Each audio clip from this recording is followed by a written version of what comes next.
때를 아는 지혜. 오늘 말씀으로 은혜 받으시기 바랍니다. 마가복음 46번째 시간입니다. 13장을 지금 살펴보고 있는데요. 13장은 주님께서 끝날에 있을 징조와 또 어떤 것이 큰 환난이고 또 환난이 닥쳤을 때에는 어떻게 대처해야 하는지에 대한 교훈을 말씀하고 있습니다. 그래서 이 13장을 묵시적인 요소가 있는 장이라고 볼 수 있습니다. 무엇보다도 예수님께서 직접 자신의 재림의 형식을 선포하신 소망의 메시지를 담고 있는 장입니다. 그럼에도 우리 이 시대를 살아가고 있는 많은 사람들이 지금 현재 있는 일들을 보면서 더러는 멸망이 임박한 것이 아닌가 하는 그런 생각을 하면서 두려워하거나 또 현실을 부정하거나 또 잘못된 종교에 매달리게 되는 것을 또 보게 됩니다. 그래서 지금은 어둠의 세력에 붙잡혀 고통하는 그런 말세 지말인 것 같습니다. 여러분, 저는 이 지구촌 각처에서 일어나는 이 자연재해를 보면서 그 엄청난 위력들을 보게 되지 않습니까? 그죠? 엄청난 그런 위력들을 보면서 그 앞에 인간의 힘이나 이런 첨단 과학이나 이런 기술 등이 얼마나 보잘것이 없는 것인지를 깨닫게 됩니다. 그 일들을 통해서 하나님의 존재를 더 강하게 인식하게 되는 것 같습니다. 저절로 우주 만물을 창조하신 하나님 앞에 우리는 작아지게 되면서 또 이런 재앙들을 보면서 겸허해지게 되는 것 같습니다. 하지만 이 어둠은 빛의 세상으로 가는 과정인 것입니다. 빛을 받은 우리 자녀, 우리는 빛을 받은 자녀거든요. 빛을 받은 빛의 자녀들은 어둠이 아무리 짙다고 해도 소망이 있습니다.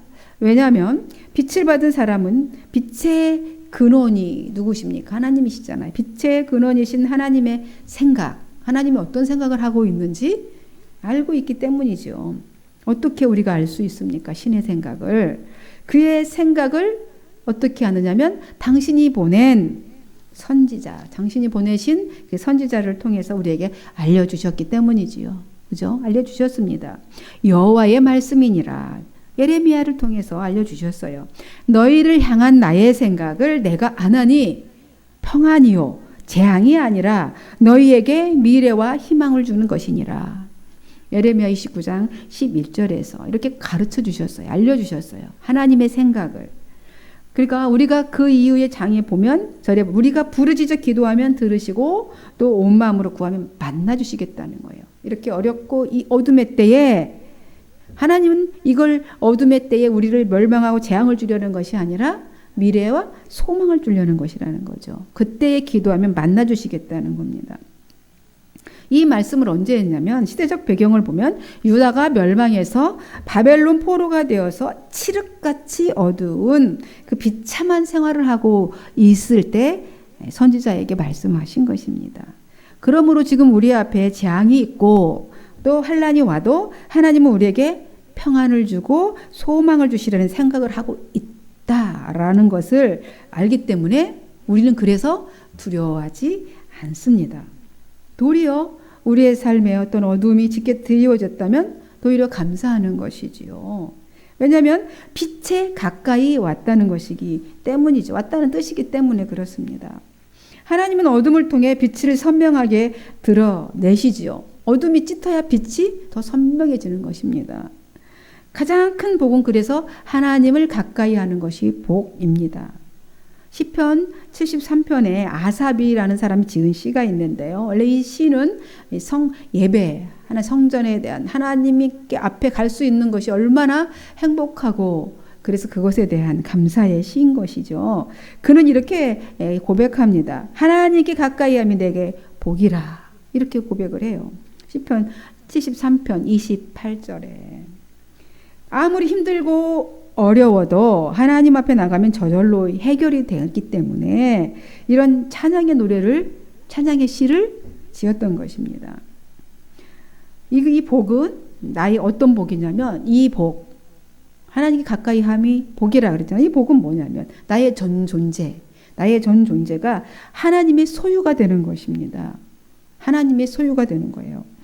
하나님께서 그 뜻대로 인도하시고 하나님께서 내 삶을 사시는 거예요. 지금 오늘 내가 이렇게 숨을 쉬고 사는 이 삶, 육체를 가지고 살고 있는 이 삶을 내 의지, 내가 사는 것이 아니라 내 안에 계신 하나님이 사는 거예요. 그래서 나의 전 존재가 하나님께 속해 있는 것, 이것이 뭐라고요? 복이다 라고 시편 아삽이 그렇게 했습니다. 저도 그렇게 고백하고 여러분도 그렇게 고백하실 수 있기를 바랍니다. 하나님은 환난이라는 어둠을 통과시켜서 빛이신 하나님께 돌아오도록 하시는 것입니다. 그래서 고난이 축복이라는 그런 역설적인 진리를 통해서 우리를 교훈하고 계시는 것입니다. 주님은 아직까지 말씀하셨던 이런 징조들이 실제로 일어나는 것을 보게 되거든. 지금 징조에 대한 말씀을 13장 초반부터 지금 계속 얘기하고 계시는데 이런 것들이 일어나게 되는 것을 보거든 주님의 재림이 가까운 줄 알라 이렇게 말씀하십니다. 그리고 계속해서 오늘 본문 무화과 나무가 변하는 것을 보고 계절을 알듯이 무화과 나무의 비유를 배워라 이렇게 말씀하십니다. 이 팔레스타인 지역에는 나무들이 있잖아요. 팔레스타인 지역에 그 나무들은 대부분이 상록수라고 합니다. 상록수가 뭔지 알죠? 늘 푸른 나무, 상록수라고 합니다. 그런데 무화과 나무는 계절에 따른 상태의 변화를 보이는 나무인 것이죠. 그 지역에서 특별히. 그래서 무화과 나무는 가을이 되면 잎이 떨어지고 봄에는 우리 사계절이 있듯이 봄에는 가지마다 잎이 나오는 시작하는데 이것을 보고 지금 주님이 여름이 멀지 않음을 너희가 알지 않느냐라고 말씀합니다. 그것을 보고 팔레스타인 사람들도 여름이 이제 가까이 오는구나 이 계절을 알게 된다는 거예요. 봄이 되면 이제 나무의 수액들이 이제 땅에서 힘차게 물을 빨아 올리죠. 수액을 빨아 올린 나뭇가지가 그러다 보니까 딱딱했던 것이 연해지는 거죠. 그래서 새싹이 나오지 않습니까? 나오는데 이 상태에서 이제 열매를 맺기 위해서 이제 잎이 막 무성해지는데 그렇게 될 때에 이제 뭐가 필요합니까? 열매를 맺으려면 햇볕이 따뜻한 햇볕이 필요하게 됩니다. 그러니까 잎이 무성해지는 것을 이제 보고 열매 맺는 여름이 가까이 온 줄 깨닫게 된다는 거예요. 이 비유를 배우라는 겁니다. 무화과 나무의 이 비유를 들어서 주님이 말씀하시는 것은 이제 이 성도들이 너희가 그러니까 제자들이 우리 그리스도를 아는 이 그리스도인들이 이 모든 징조들을 밝히 보고 지금 세상에 일어나는 이런 징조들을 보고 식별할 수 있는 어떤 신앙의 눈을 가지라는 것이죠. 너희가 신앙의 눈을 가져라. 세상에 이런저런 일어나는 일들을 보면서 우리가 영적으로 어두면 분별할 수가 없습니다. 밝히 보고 분별하라는 거, 식별을 하라는 겁니다. 아무리 큰 징조가 있어서 여기저기서 막 눈앞에서 지진도 막 엄청나게 일어나고 천재지변, 재앙 같은 것이 일어나는데 그런다 할지라도 이 신앙의 눈이 떠 있지 않으면 그것을 알 수가 없어요. 느낄 수가 없습니다. 그래서 주님은 무화과 나무의 변화를 보고 어느 때인지 분별해내는 것처럼 영적인 눈을 떠서 말세의 현상을 보고 분별하고 깨달으라는 것입니다. 그런 징조들을 보고 그러니까 영적인 눈이 떠 있지 않으면 그냥 재앙이 두렵고 무섭잖아요. 언제 우리의 때 재난이 일어나는 거 아니야? 지진이 일어나는 거 아니야? 가스 폭발 일어나는 거 아니야? 이 재앙만을 보는 것이죠. 하나님의 이제 징조를 통해 하나님 때가 가까이 om을 신앙의 눈으로 보지 않으면 영적인 눈이 떠 있지 않으면 볼 수가 없는 겁니다. 근데 이런 일이 언제 일어난다고 합니까? 30절에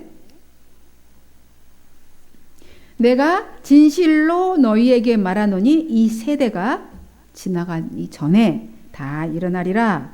그죠? 다 일어나리라 말씀하십니다. 이 세대가 지나가기 전이라니요? 이렇게 문자적으로만 해석하면 그 예수님 당시 사람들이 있었잖아요. 생존하고 있었잖아요. 그러면 예수님 당시 사람들이 그 기간 동안에 일어난다는 얘기일까요? 그런 얘기가 됩니다.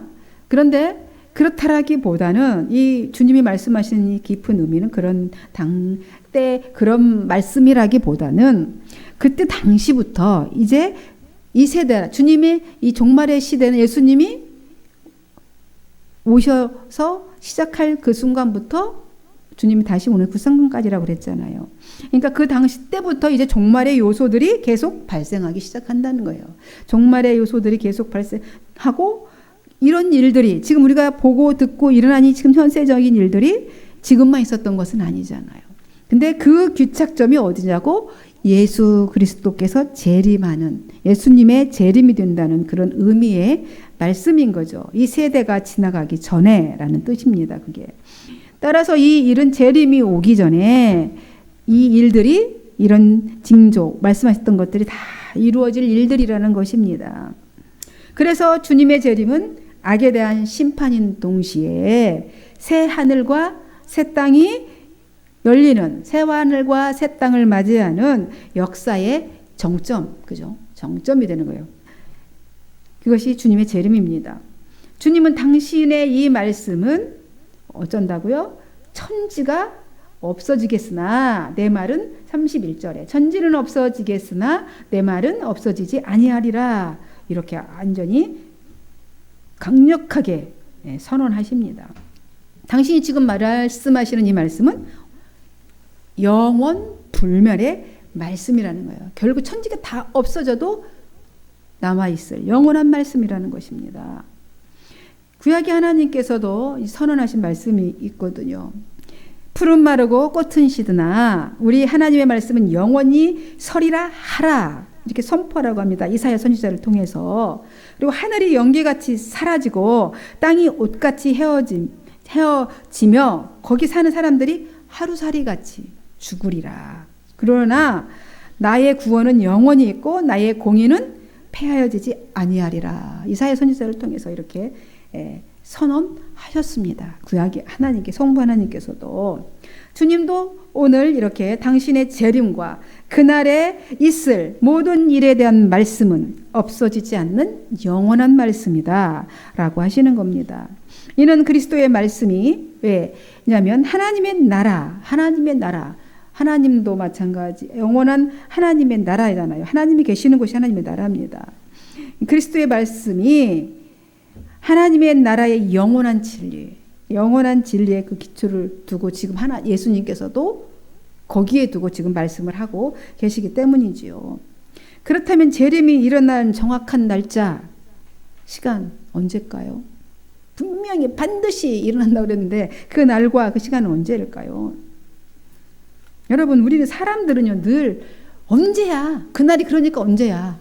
이거 항상 그게 우리는 포인트잖아요. 항상 언제냐고. 늘 때가 언제인가에 있습니다. 그래서 잘못된 종말론을 따르는 자들은요 때에 집중을 해요. 항상. 그러니까 그때가 언제냐고. 우리 다 얘기해. 항상 근데 그때가 언제냐고 이 얘기예요. 우리나라에만 해도 그래서 자기가 메시아라고 하는 가짜 메시아가 몇 명이라고요? 50명이라고 계속 얘기했죠. 그것도 어떻게 해요? 공개된 사람만. 음지에 숨어서 자기가 메시아라고 한 사람이 한둘이겠냐고. 더 있겠죠. 이 사람들만 있겠냐고요. 얘들의 공통적인 특징이 있는데 자신들의 왕국을 만들어요. 자신들의 왕국을. 그리고 사람들이 자기를 맹종하게 하죠. 맹종하게 하고 가스라이팅 하죠. 쉽게 얘기하면. 그리고 사람들로 하여금 그들의 일상을 깨뜨려 버리게 해요. 놓아버리게 합니다. 그 일상생활에 지장을 준다는 말이죠. 그들의 특징이에요. 대부분 잘못된 종말론에 빠진 사람들을 보면 주님이 곧 오시는데 지금 때가 왔잖아. 그럼 임박해. 그죠? 내년에 올 거야. 막 4년 후에 올 거야. 몇 년도에 올 거야. 막 이러면서 학교는 얘 다녀서 뭐해. 학교 다니면 소용없어. 이러는 거죠. 물질이 무슨 필요가 있어. 이렇게 지금도 말하는 사람들이 많아요. 교회 다니면서도. 정상적인 교회 다니면서도. 그리고 교주만 잘 섬기면 되지. 천국으로 인도할 텐데 교주 붙잡고 있으면 되죠. 라고 믿으면서 전부 교주에게 맡기고 오로지 교주님만 붙잡고 살아가는 사람들이 많습니다. 많아요. 이를 보면서 하나님께서 날짜를 모르시게 하신 것이 얼마나 놀라운 지혜인지를 저희들은 깨닫게 됩니다. 저 같아도 안 가르쳐 줄 것 같아. 인간의 이 속성을 알면, 그죠? 우리는 그날을 알면 더 잘 대비하고, 그래, 주님 그러면 반드시 온다고 했는데, 날짜를 알려주면 우리가 잘 더 각성하고 잘 살 것 같잖아요. 그죠? 대비하면서. 너 결코 그렇지 않기 때문에 하나님은 그때를 안 알려주시는 거예요. 비밀로 하시는 겁니다. 지금까지 주님이 재난과 종말의 징조와 환난에 대해 가르치고 말씀하신 그 까닭도 제자들이 때와 징조를 물었잖아요. 그때가 언제입니까? 때와 징조를 물었기 때문에 지금 이 얘기를 하시는 거예요. 말씀을 해주시고 계시는 거잖아요.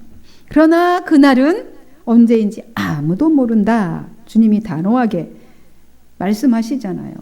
하늘에 있는 천사도 모르고 아들이신 자기 예수님도 모르고 오직 하나님 아버지만 아신다고 하시죠.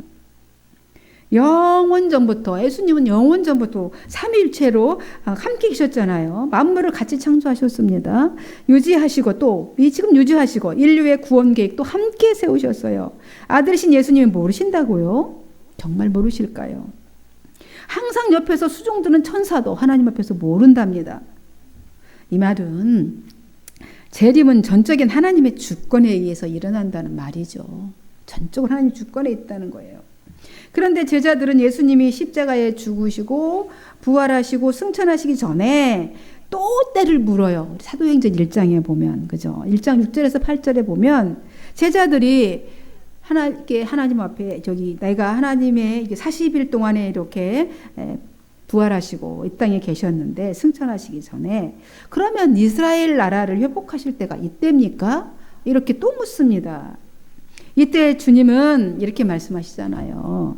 때와 시기는 하나님 아버지께 있다. 너희가 알 바 아니야. 뭐 이렇게 알려고 해. 너희가 알 바 아니다. 이렇게 말씀하십니다. 예수님께서 왜 이렇게 말씀하셨는지 이해하기가 쉽지 않죠. 쉽게 설명하자면 우리 유대인들의 결혼 예식의 관습을 보면 또 이해가 쉽습니다. 유대인들은 사실상 결혼식을 두 번 하는 것이죠. 결혼을 두 번 하는 게 아니라 결혼식을 두 번 합니다. 약혼식이 끝나면 약혼식을 해요. 먼저 정혼. 우리 마리아와 요셉이 정혼한 관계였잖아요. 그러니까 완전히 이제 정혼하고 이제 성혼식이 끝나면 신랑이 어디로 가요? 집에 가요. 상황이 이해가 돼요. 집에 갑니다. 왜 돌아갑니까? 왜 돌아가느냐면 신부와 살집, 신혼집을 지어야 돼요. 신혼집을 짓기 위해서 이제 돌아가는 겁니다. 근데 그 기간은 사람마다 다 다르잖아요. 그죠? 돌아갑니다. 그러니까 요한복음 14장에 보면 주님은 십자가를 앞두고 이렇게 말씀하시잖아요. 그러면서 이제 내가 돌아가잖아요. 아버지 품으로 돌아갈 거다. 나는 내 아버지 집에 근데 거할 곳이 많다. 내가 너희를 위해서 거처를 예비하러 가노니 가서 너희를 위하여 거처를 예비하면 내가 다시 와서 너희를 내게로 영접하여 나 있는 곳에 너희도 있게 하리라. 신랑이시잖아요. 주님은 신랑이신 주님이 신부인 교회, 우리가 교회잖아요. 교회 이야기 약속하신 것입니다.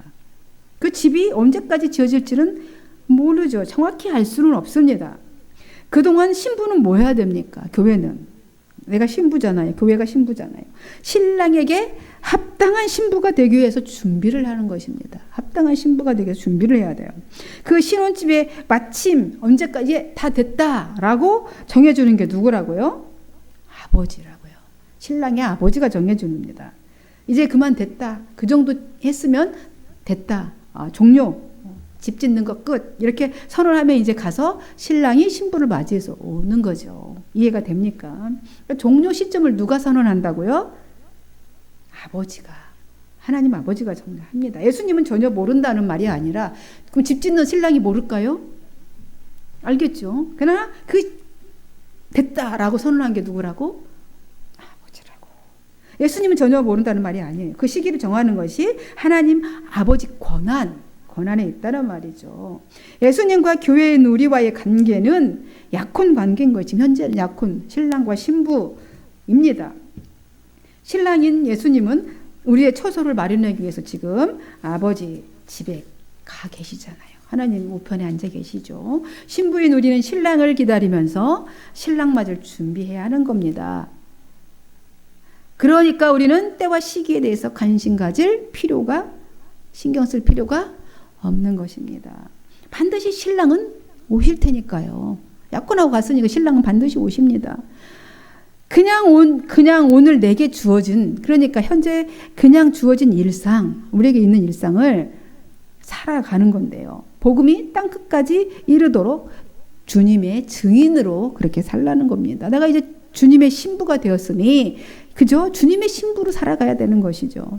증인의 삶이라는 것은 하나님을 사랑하는 마음이 있어서, 그잖아요. 신부를, 신랑을 사랑해야 되죠. 사랑하는 마음이 저절로, 그래서 내 옆에 있는 이웃도 사랑하게 되는 그런 일상의 삶, 그런 일상의 삶을 통해서 복음을 드러내라는 것이, 이것이 증인된 삶인 것이죠. 그런데 우리에게 주어지는 환경은요, 양을 이리 가운데로 보내는 것과 같다라고 말씀하십니다. 하나님을 세상에, 하나님을 떠난 이 세상, 하나님을 떠나버린 이 세상이라는 하나님이 없는 세상, 이 세상은 정글과 같아서 언제 어디서 맹수의 공격과 또 독충들, 이런 공격들을 받아서 생명을 잃게 될지 그런 위험스러운 곳입니다. 이것이 바로 오늘 이 세상인 것이죠. 하나님 없는 이 세상. 그러므로 종말의 때를 살아가는 이 성도들은 늘 민첩해야겠죠. 주의하고 깨어 있으라는 겁니다. 그럼 우리는 이런 세상을 어떻게 살아가라는 겁니까? 이런 어떤 태도로 살아가야 되는지 주님이 그것도 우리에게 지혜로 말씀해 주셨습니다. 하나님께서. 첫째는 이렇게 살아가라고 그러죠. 뱀처럼 지혜롭고 비둘기처럼 순결하라, 이렇게 말씀하십니다. 뱀은 사단을 우리 보통 그렇게 알고 있잖아요. 뱀을 비유하니까 조금 느낌이 좋지 않는데, 뱀은 원래 민첩하고 민감하답니다. 그래서 간교하기도 하죠. 어떤 상황에 대해 대처를 잘하는 거예요. 뱀 같은 지혜를 가지라는 것은 신중하게 분별력을 가지고, 그러니까 우리의 생명을 노리는 원수들의 그 계교에서 능숙능란하게 뱀처럼 민첩하고 민감하게 그렇게 대처해 나가라는 겁니다. 그리고 비둘기처럼 이제 순결하라는 것은요, 이스라엘 사람들이 어리석은 것으로 본 것, 이 날짐승이 새가 바로 이제 비둘기라고 하는데요. 순결하라, 비둘기처럼 순결하라고 한 것은 그러니까 어리석을 만큼 어떤 잡된 것이 섬기지 않고 깨끗하다라는 뜻입니다. 그러니까 원래 사전적인 의미를 찾아봤더니 잡된 것이 없이 썩기지 않고 깨끗한 거, 이거를 순결이라고 해석합니다. 그러니까 다시 말하면 오직 비둘기처럼 순결하라는 것은 하나님밖에 모른다, 나는 하나님밖에 몰라, 이런 태도로 살아가라는 거죠. 그러니까 마음과 생각이 나누지 않아. 하나님 따로, 세상은 반은 세상, 뭐 이렇게 세속적인 것과 섞이지 않는 그런 태도로 살아가라는 것입니다. 두 번째는 사람들의 미혹받지 말고 염려하지 말라라고 했어요. 이 세상 살아갈 때 그런 방법으로, 그런 태도로 살아가라는 거예요. 왜요? 성령님을 보내주셨으니까요. 성령의 역할은 뭡니까? 예수님을 보게 하고 깨닫게 하고 믿게 하고 진리를 알게 하시기 때문이죠. 또 하나님의 자녀는 무엇을 먹을까? 무엇을 마실까? 무엇을 입을까? 그런 거를 염려하지 말라는 거예요. 이것들은 다 누가 구한다고요? 이방인들이 구하는 것이기 때문에. 뭐 이방인 하니까 뭐 다른 나라 사람들 말하는 것이 아니라 하나님의 자녀가 아닌 사람들, 이방인들, 하나님의 자녀가 아닌 사람들이 구하는 것이 먹고 마시고 입을 거, 이런 걸 구한다는 겁니다. 그러니까 그런 거 때문에 염려하지 말라라는 것이죠. 자기가 먹을 것을 열심히 하나님 도움 없이 내가 벌어서 먹고 열심히 산다는 사람들, 그런 사람들이 구하는 거죠. 그러니까 염려하면서 우리가 아둥바둥하지 말고 그냥 하나님이 주신 것에 하나님의 자녀의 즐거움을 누리라는 겁니다. 셋째는 끝까지 견디고, 이때에는 끝까지 견디고 피하래요. 피하라는 말씀을 하십니다. 우리 박해가 극심해요. 근데 굳이 순교하겠다고, 객기 때로는 굳이 이제 순교할 순간이 오기도 하겠지만, 순교하겠다고 그렇게 무모한 죽음을 맞이하거나 어떤 시간을 허비하지 말라는 말씀입니다. 끝까지 견디라는 것은 끝까지 진리를 사수하라는 거예요. 하나님의 말씀을 끝까지 사수하라는 겁니다. 위험을 느끼면 나의 생명이 전체적으로 분위기가 위험적인 느끼면 다른 곳으로 피하라는 거예요. 굳이 거기만 복음 전할 대상이 있는 게 아니니까 다른 곳에 가서 복음을 전하면 되는 거죠. 그러니까 언제 주님이 오시는지에 관심 갖지 말고, 그러니까 신실하신 주님의 약속을 붙들고 지금 오늘 성실하게 그렇게 살라는 것입니다. 말세의 징조에 대한 기사는요, 오늘 여기만 써 있는 게 아니라 공관복음에 모두 다 기록되어 있습니다. 근데 마태복음에서는 때가 어떤 형식으로 오는지도 말씀하고 있어요. 주님의 재림도 어떻게 오냐면 노아의 때같이 그렇게 올 것이다 라고 말씀하고 있습니다. 노아의 때의 사람들은 어땠습니까? 노아가 방주 안에 들어간 그날까지 장가를 가고 시집을 가면서 먹고 마시며 있으면서 홍수가 나서 다 멸하기까지 깨닫지 못했다라고 창세기 6장에 기록되어 있습니다. 노아는 120년간 배를 지으면서 홍수로 멸망하게 될 것을 끊임없이 외쳤을 겁니다. 배 왜 짓냐? 하나님이 멸망한다고 그랬으니까 산에서 배를 지어, 그것도 산에서 배를 짓고 있을 때 사람들이 다 손가락질하며 미쳤다고 했겠죠. 그때 노아가 하나님 번 멸망이 할 것이다라고 계속 외쳤을 겁니다. 그죠? 이 세상 하나님께서 멸망시킬 거다. 근데 모든 사람들이 하나님의 그 말씀을 다 배제한 채 일상의 즐거움을, 일상을 누리지 말라는 말씀은 아니라고 했죠. 일상만 누렸기 때문에 그렇다는 거, 하나님의 말씀을 듣지 않았기 때문에 일이 일어난 거죠. 하지만 노아의 이 방주 제작, 이 방주의 이 제작은요, 멸망의 징조잖아요. 멸망의 징조입니다. 그 시대의 멸망의 징조이고요.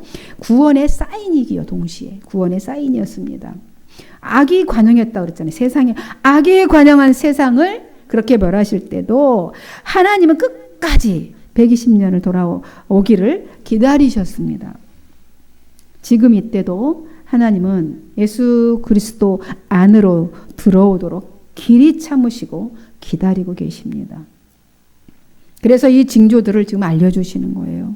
주님이 언제 오시는지는 우리가 알 수 없으니 깨어있으라 경고도 해주십니다.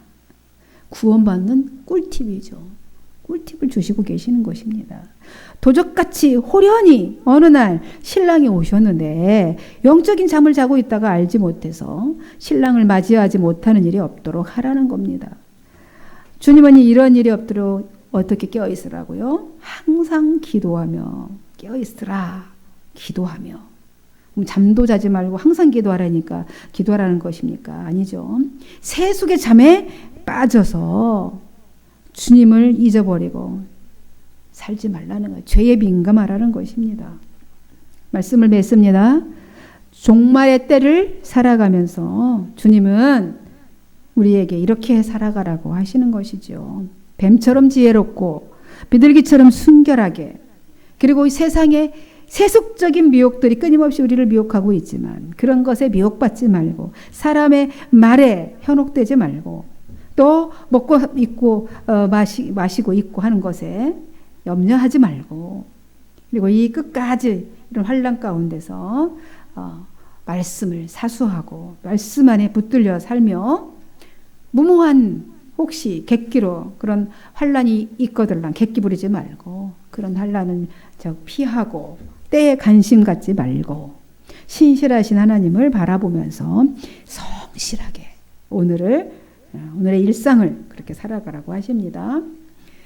무화과 나무의 비유를 이렇게 배워서 때를 아는 그 지혜로 주님의 그 재림을 준비하는 신실하신 그리스도인이 되라고 오늘 주님 말씀하십니다. 저와 여러분이 이렇게 지혜로운 하나님의 사람들이 되기를 간절히 바라봅니다. 기도하겠습니다. 하나님 감사합니다. 오늘도 끊임없이 사랑하시는 주님의 사랑의 사인과 사랑의 메시지를 오늘도 주셔서 감사합니다. 주님의 재림은 구원이요 재앙이 아닙니다. 주님의 재림은 이 환난은 그래서 주님의 재림으로 가는 축복의 통로이고 길이라고 오늘 말씀하고 있습니다. 두려워하지도 말고 놀라지도 말라는 것이죠. 오직 하나님의 신실하신 그 말씀을 붙잡고 오늘을 열심히 살라고 합니다. 마침내 우리는 신랑이 집을 완성하고 저희를 맞으러 올 때에 그분을 영접하는 신부의 삶을 살라고 하십니다. 오늘 귀한 말씀도 또 마음에 받고 돌아갑니다. 하나님 감사합니다. 영광 받아 주옵소서. 그리스도이신 예수님의 이름으로 기도하옵나이다. 아멘.